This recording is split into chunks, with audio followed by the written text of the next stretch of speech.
8-year-old Amina had once been the liveliest child in her neighborhood, a little spark who could turn an empty street into her playground. She had a habit of running everywhere rather than walking, her laughter echoing through the air like a small bell. But those days were now memories, tucked away like toys she no longer played with. After the accident that paralyzed her from the waist down, Amina's world became painfully still.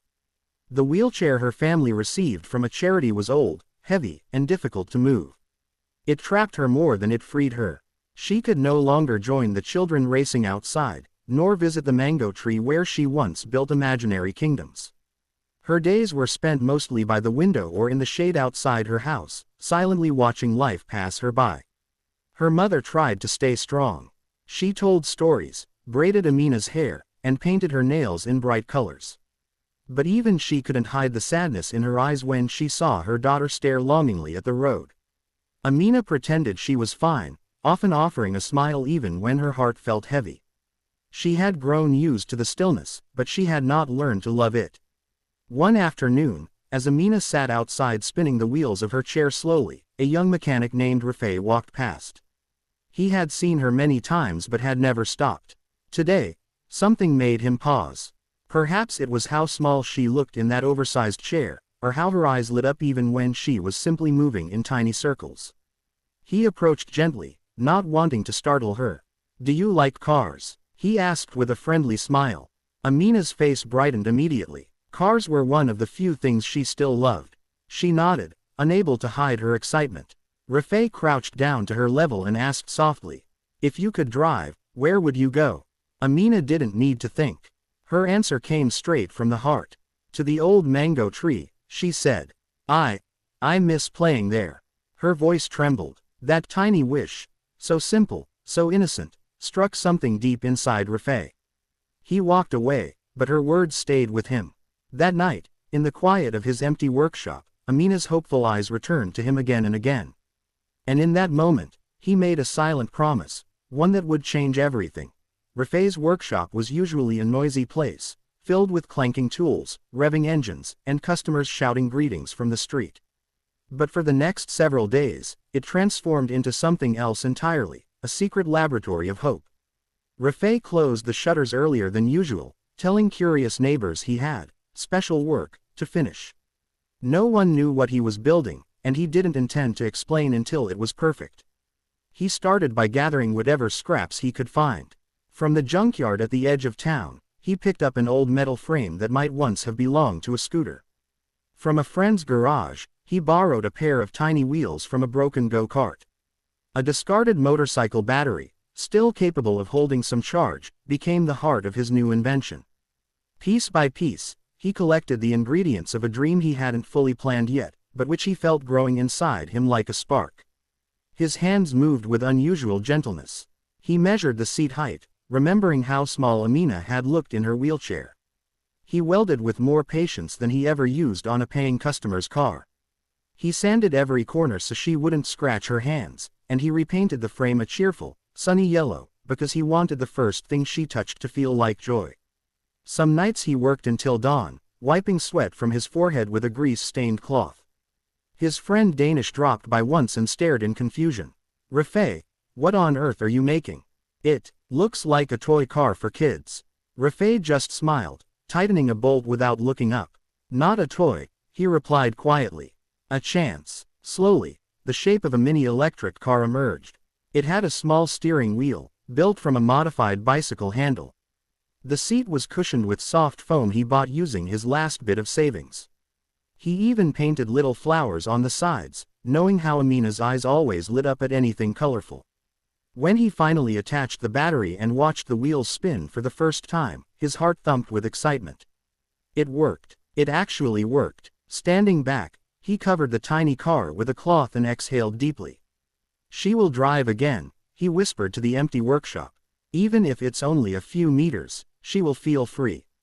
The morning sun was soft and golden when Rafay pushed the covered object through the narrow streets toward Amina's home. Although he had barely slept, his eyes were bright with nervous excitement.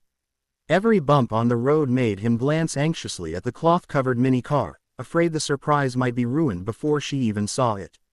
His heart raced, not because he feared failure, but because he couldn't wait to see the little girl's reaction.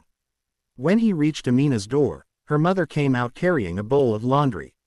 She stopped, puzzled. "Rafay Beta, what is this?" she asked, wiping her hands on her dupatta. "A small gift," he replied, smiling gently. "For Amina." Amina, who had been sitting in her wheelchair under the shade of the house's old neem tree, looked up curiously. She rolled forward a little, her eyes wide as she tried to guess what the mechanic had brought. Rafay placed the cart gently on the ground. With one deep breath, he took hold of the cloth and lifted it away. The mini car shone in the sunlight, bright yellow, freshly polished, its tiny wheels sparkling, its little painted flowers glowing like something out of a child's dream. For a moment, the world seemed to freeze. Amina gasped so sharply that her mother dropped the laundry bowl. The children from nearby houses peeked out from behind walls, drawn by the sound. Even a couple of neighbors stopped in their tracks. Amina stared at the car as if afraid it would disappear if she blinked. Is this for me?" she whispered, her voice trembling. Rafay nodded, his smile soft. "Yes, your first car." Amina's mother covered her mouth as tears filled her eyes. She had known kindness existed, but she had never expected someone to give her daughter something so thoughtful, so life-changing. Carefully, Rafay knelt beside Amina.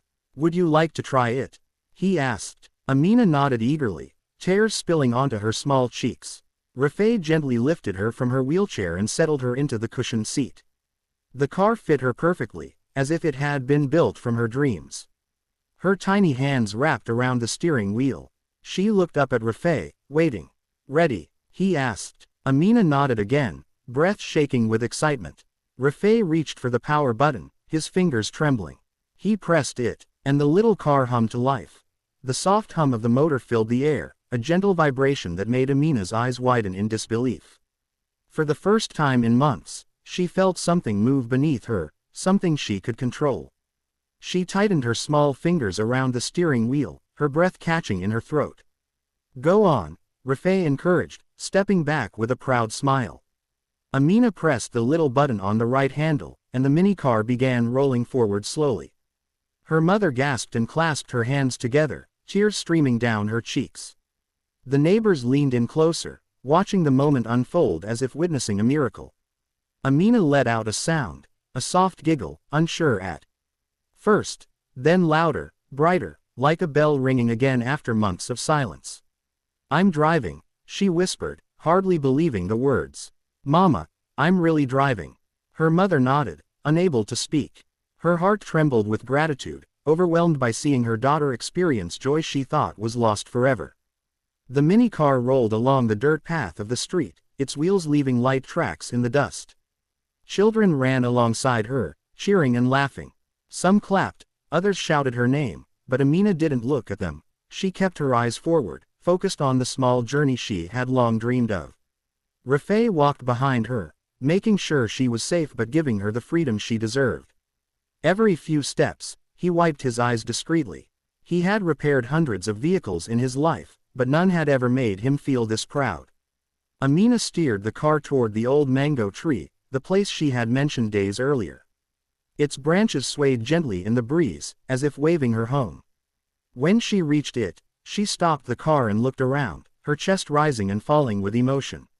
"I made it," she whispered. "I really made it." Her mother rushed to her, kneeling beside the mini car and pulling Amina into a tight embrace. "Thank you," she said to Rafay, voice shaking. "You brought her smile back." Rafay lowered his head shyly. "She did it herself. I only helped." But the story didn't end there. Someone had filmed the moment on their phone. Within hours, the video spread across the village. By evening, it had reached the city, then the country, then the entire world. And the next day, a luxury car arrived at Rafay's workshop, with someone inside who would change his life, just as he had changed Amina's.